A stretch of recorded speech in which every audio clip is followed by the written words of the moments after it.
Good morning, students. Welcome all of you in this session of accountancy. Yes, students, जैसा आप जानते हैं हम एडमिशन ऑफ ए पार्टनर पढ़ रहे हैं। आइए आज हम इस एडमिशन ऑफ ए पार्टनर्स में कुछ न्यू टॉपिक्स देखते हैं। यस स्टूडेंट्स, आज हम क्लासिफिकेशन ऑफ गुडविल देख रहे हैं। गुडविल आप लोग स्टूडेंट्स पहले देख चुके हैं। हम आज इसको क्लासिफाई कर रहे हैं। यानी अब देखा जाए तो गुडविल दो तरह की होती है, एक परचेज गुडविल और दूसरी होती है सेल्फ जनरेटेड गुडविल।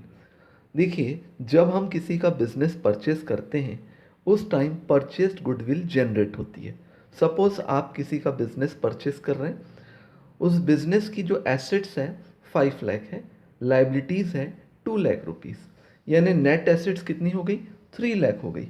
लेकिन सामने वाला आपसे 5 लाख रुपीज़ मांग रहा है, यानी 2 लाख रुपीज़ वो एक्स्ट्रा आपसे मांग रहा है। तो ये 2 लाख रुपीज़ जो एक्स्ट्रा ले रहा है वो उसने बिजनेस में जो एक रेपुटेशन क्रिएट किया था उसकी कीमत आपसे मांग रहा है।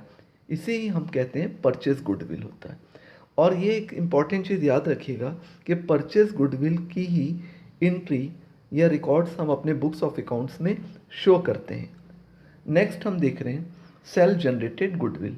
Self generated goodwill internally generate की जाती है।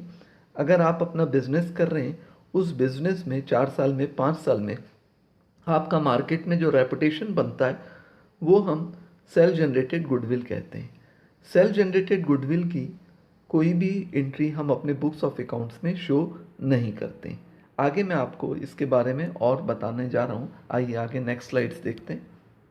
यस स्टूडेंट्स, अभी जैसे पिछले स्लाइड्स में हमने क्लासिफिकेशन ऑफ गुडविल यानी परचेज गुडविल और सेल्फ जनरेटेड गुडविल की बात की थी, उसी को मैं और आपको अकाउंटिंग स्टैंडर्ड यानी जो आईसीआई ने institute of chartered accountant of India ने अकाउंटिंग स्टैंडर्ड 26 दिया हुआ है, उसी को मैं आपको बता के उस चीज़ को सपोर्ट कर रहा हूँ कि हमने जो सेल्फ जनरेटेड गुडविल और परचेज गुडविल के बारे में कहा था कि परचेज गुडविल की एंट्री हम अपने बुक्स ऑफ अकाउंट्स में करते हैं, उसको बैलेंस शीट में शो करते हैं। लेकिन सेल्फ जनरेटेड गुडविल की एंट्री हम अपने बुक्स ऑफ अकाउंट्स में नहीं शो करते, ये लॉ है। आइए देखिए अकाउंटिंग स्टैंडर्ड 26 क्या बोलता है। देखिए, एज पर accounting standard 26, goodwill is recorded in the books of accounts only when considerations in the form of money और money worth has been paid for it. जैसे मैंने आपसे कहा कि जब हम गुड बिजनेस परचेस करते हैं और उस समय हम जो एक्स्ट्रा कीमत देते हैं नेट एसेट्स के अलावा, जो हम सामने वाले को कंसिडरेशन देते हैं, वो परचेज गुडविल कहलाती है। और अगर आपने बिजनेस परचेज किया है तो डेफिनेटली और पॉसिबिलिटी होती है कि आपकी गुडविल परचेस्ड वाली ही है, और इस कंडीशन में इससे हम अपनी बुक्स ऑफ अकाउंट्स में शो करेंगे। आगे देखिए क्या लिखा है, दस goodwill should not be raised in the books of the firm. यानी मैंने जो सेकंड आपको कहा था सेल्फ जनरेटेड गुडविल, तो ऐसी गुडविल को हम अपने बुक्स ऑफ अकाउंट्स में रेज नहीं करेंगे। आगे देखिए, if the incoming partner brings premium for goodwill in cash besides share of capital contribution, such premium should be distributed among the existing partners in the ratio of their sacrifice. Students, आप इस चीज़ को जानते हैं कि जब एक नया partner business में शामिल होता है, जिसको हम एडमिशन ऑफ ए पार्टनर बोलते हैं, तो वो नया पार्टनर या इनकमिंग पार्टनर नॉर्मली बिजनेस में कैपिटल कंट्रीब्यूशन तो करता ही है और साथ में प्रीमियम फॉर गुडविल या गुडविल लेके आता है। ये प्रीमियम फॉर गुडविल क्या होता है, जो पुराने पार्टनर्स ने बिजनेस को इस्टेब्लिश किया था, तो उस इस्टेब्लिशमेंट के की वजह से मार्केट में उस फर्म की जो रेपुटेशन बनी है उसकी कॉस्ट वो एग्जिस्टिंग या ओल्ड पार्टनर्स को पे करता है। तो इसलिए वो कैपिटल कंट्रीब्यूशन तो करेगा और प्रीमियम फॉर गुडविल भी बिजनेस में लेके आएगा। तो ये जो प्रीमियम फॉर गुडविल होता है, इस पर ओल्ड पार्टनर या एग्जिस्टिंग पार्टनर्स का हक बनता है और एग्जिस्टिंग पार्टनर या ओल्ड पार्टनर्स के बीच में उनके सेक्रीफाइंग रेशो में इस गुडविल को बांट दिया जाता है। आगे देखिए क्या है, if the goodwill is not brought in cash at the time of admission, it should be adjusted through partner capital account. कई बार ऐसा भी होता है कि नया पार्टनर बिजनेस में आ रहा है, कैपिटल कंट्रीब्यूशन भी दे रहा है, लेकिन हो सकता है कि प्रीमियम फॉर गुडविल का पेमेंट नहीं कर रहा है या गुडविल के रूप में वो किसी भी तरह का मॉनेटरी कंट्रीब्यूशन नहीं कर रहा है। तो इस कंडीशंस में हम पार्टनर्स कैपिटल अकाउंट के थ्रू गुडविल को एडजस्ट करेंगे। इसकी डिटेल स्टडी हम आगे देखेंगे। अब देखिए para 35 of accounting standard 26 also state that internally generated goodwill should not be recognized as an asset as it is not identifiable resources controlled by the enterprises. It cannot be measured reliably at cost. देखिए हमने जिस चीज़ को discuss किया था ये वही चीज़ है, बस ये लॉ की लैंग्वेज में यहाँ पर बताया जा रहा है। मैंने आपसे जैसे सिंपल वर्ड्स में समझाया था कि सेल्फ जनरेटेड गुडविल जो हमने खुद ही अपने एफर्ट से मार्केट में गुडविल या रेपुटेशन क्रिएट किया है उसकी एंट्री हम अपने बुक्स ऑफ अकाउंट्स में नहीं शो करेंगे, केवल परचेज गुडविल को हम अपने बुक्स ऑफ अकाउंट्स में शो करेंगे। आगे देखिए क्या लिखा है।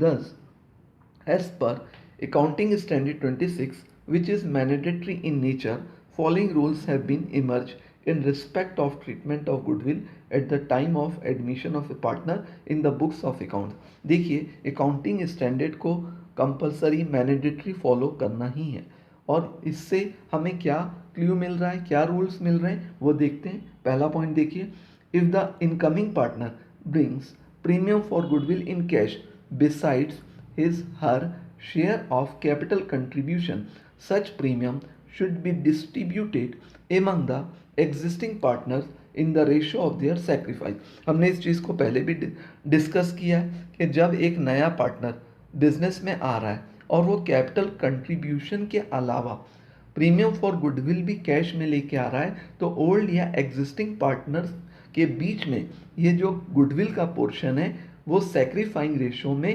पुराने पार्टनर्स के बीच में ओल्ड पार्टनर्स के बीच में बांट दिया जाएगा। ये रूल मैंडेटरी है, इसको हमको फॉलो करना है। जब एक नया पार्टनर हमारे बिजनेस में कैपिटल कंट्रीब्यूशन के साथ में प्रीमियम फॉर गुडविल कैश में लेके आता है तो पुराने पार्टनर्स के बीच में इस प्रीमियम फॉर गुडविल के शेयर को हम सैक्रिफाइंग रेशो में बांट देते हैं पुराने पार्टनर्स के बीच में। नेक्स्ट पॉइंट देखिए, second point, if the goodwill is not brought in cash by the incoming partners at the time of admission, it should be adjusted through partners capital account। कई बार ऐसा भी होता है जो हमने ऊपर डिस्कस किया कि एक नया पार्टनर्स प्रीमियम फॉर गुडविल या गुडविल लेके नहीं आ रहा है, उस कंडीशंस में हम पुराने पार्टनर्स का कैपिटल अकाउंट को एडजस्ट कर देते हैं। इसके बारे में मैंने कहा कि हम नेक्स्ट आगे देखेंगे डिटेल स्टडी, तो ये कॉन्सेप्ट्स आपको समझ में आ जाएगा। तो स्टूडेंट्स यहाँ पर हमने जो डिस्कस किया है वो प्रीवियस कॉन्सेप्ट्स को मैंने बेस मानते हुए लिया, जैसे सेल्फ जनरेटेड गुडविल और परचेज गुडविल। आप इस चीज़ पर ज़्यादा समझने पे ध्यान दीजिए कि हम परचेज गुडविल की एंट्री अपने बुक्स ऑफ अकाउंट्स में या बैलेंस शीट्स में शो करेंगे और सेल्फ जनरेटेड गुडविल की एंट्री हम अपने बुक्स ऑफ अकाउंट्स में शो नहीं करेंगे। जब एक नया पार्टनर कैपिटल कंट्रीब्यूशन के अलावा प्रीमियम फॉर गुडविल लेके आता है तो उस प्रीमियम फॉर गुडविल को ओल्ड पार्टनर्स के बीच में सैक्रिफाइंग रेशो में बांट दिया जाता है। आइए आगे देखते हैं। यस स्टूडेंट्स, जैसा कि हम डिस्कस कर रहे थे कि एक नया पार्टनर बिजनेस में जब शामिल होता है तो कैपिटल कंट्रीब्यूशन के अलावा वो प्रीमियम फॉर गुडविल भी पे करता है या लेके आता है। अब देखिए इसमें डिफरेंट सिचुएशन होती है, हम वही फोर्थ सिचुएशन यानी 5 सिचुएशन देखने जा रहे हैं। आप देखिए स्लाइड्स में, following are the situations pertaining to treatment of goodwill. हम पहली सिचुएशन देखते हैं, गुडविल ब्रैकेट में लिखा है premium is paid by the incoming partners privately, यानी जब एक नया पार्टनर बिजनेस में आता है और वो कैपिटल कंट्रीब्यूशन के अलावा प्रीमियम फॉर गुडविल तो दे रहा है लेकिन प्राइवेटली पे कर रहा है, और दूसरे लफ्ज़ों में कह सकते हैं कि बिजनेस के बाहर पे कर रहा है या आउट ऑफ द बिजनेस पे कर रहा है, तो उस कंडीशन में आप याद रखिएगा हम अपने बुक्स ऑफ अकाउंट्स में उस गुडविल की कोई भी जर्नल एंट्री पास नहीं करेंगे। मैं इस चीज़ को फिर से रिपीट कर रहा हूँ, जब एक नया पार्टनर बिजनेस में शामिल होता है और कैपिटल कंट्रीब्यूशन के अलावा वो प्रीमियम फॉर गुडविल पे तो कर रहा है लेकिन वो आउट ऑफ द बिजनेस या पर्सनली या प्राइवेटली पे कर रहा है तो उस कंडीशन में उस गुडविल का कोई भी एंट्री हम अपने बुक्स ऑफ अकाउंट्स में नहीं बताएंगे, ठीक है ना। अब नेक्स्ट देखिए, incoming partner bring his share of goodwill oblique premium in cash. अब अगर एक नया पार्टनर बिजनेस में कैपिटल कंट्रीब्यूशन के अलावा गुडविल प्रीमियम लेके आ रहा है, कैश में लेके आ रहा है, तो उस कंडीशंस में हम अपने बुक्स ऑफ अकाउंट्स में क्या एंट्री पास करेंगे, आइए आगे नेक्स्ट स्लाइड्स में हम देखते हैं। यस स्टूडेंट्स, जैसा कि हम डिस्कस कर रहे थे कि एक नया पार्टनर बिजनेस में आता है और कैपिटल कंट्रीब्यूशन के अलावा वो प्रीमियम फॉर गुडविल भी पे करता है, तो अब देखिए उसकी जर्नल एंट्रीज क्या होगी। पहले यहाँ पर भी एक कॉन्सेप्ट समझिए कि जो प्रीमियम फॉर गुडविल होता है वो मैंने आपसे कहा था कि ओल्ड पार्टनर्स के बीच में सैक्रिफाइंग रेशो में बांट दिया जाता है, उनके अकाउंट में ट्रांसफ़र कर दिया जाता है। वो पार्टनर्स चाहें तो उस प्रीमियम फॉर गुडविल को अपने बिजनेस से निकाल सकते हैं और चाहें तो बिजनेस में भी रहने देते हैं। अगर बिजनेस में रहने देते हैं तो अब इस स्लाइड्स में उसी के बारे में हम लोग डिस्कस करने जा रहे हैं। देखिए, when amount of goodwill is retained in the business, यानी गुडविल का अमाउंट बिजनेस में ही है, बिजनेस से पार्टनर्स ने वो पैसा नहीं निकाला है। एक कंडीशन देखिए, cash brought in by new partners for capital and goodwill, यानी एक नया पार्टनर बिजनेस में आ रहा है और वो कैपिटल भी लेके आ रहा है और गुडविल या प्रीमियम फॉर गुडविल भी लेके आ रहा है, तो उस कंडीशंस में हम अपने बुक्स ऑफ अकाउंट में क्या एंट्री पास करेंगे, cash oblique bank account debited to premium for goodwill to new partners capital account. देखिए स्टूडेंट्स, हमारे बिजनेस में कैश आ रहा है इसलिए हमने कैश को डेबिट किया है, और अगर बैंक के यानी चेक के थ्रू भी आता है तो वो चेक कहाँ डिपॉजिट होगा, बैंक में होगा, इसलिए कैश या बैंक दोनों कंडीशन में वो डेबिट होंगे और प्रीमियम फॉर गुडविल और new partners capital account credit होंगे। नरेशन में देखिए, for the amount of premium and capital brought in cash, ये नरेशन क्लियरली इंडिकेट कर रहा है कि एक नया पार्टनर बिजनेस में प्रीमियम फॉर गुडविल भी लेके आ रहा है और कैपिटल कंट्रीब्यूट भी कर रहा है। बी पॉइंट देखिए, on the distribution of amount of goodwill among old partners. अब देखिए, हमारे बिजनेस में प्रीमियम फॉर गुडविल और कैपिटल कंट्रीब्यूशन तो हो गया है नए पार्टनर्स के द्वारा। अब इस कैपिटल को तो बिजनेस पर्पस के लिए यूज़ किया जाएगा, लेकिन जो प्रीमियम फॉर गुडविल है वो ओल्ड पार्टनर्स के बीच में बांटा जाएगा। तो अब हम उस डिस्ट्रीब्यूशन की एंट्री देख रहे हैं। देखिए, on the distribution of amount of goodwill among old partners, entry हुआ है इसकी, premium for goodwill account debited to old partners capital account, और मैंने कहा था इसे कौन से रेशो में बांटा जाएगा, सैक्रिफाइंग रेशो में। ब्रैकेट में आप देख रहे हैं इन द सैक्रिफाइंग रेशो।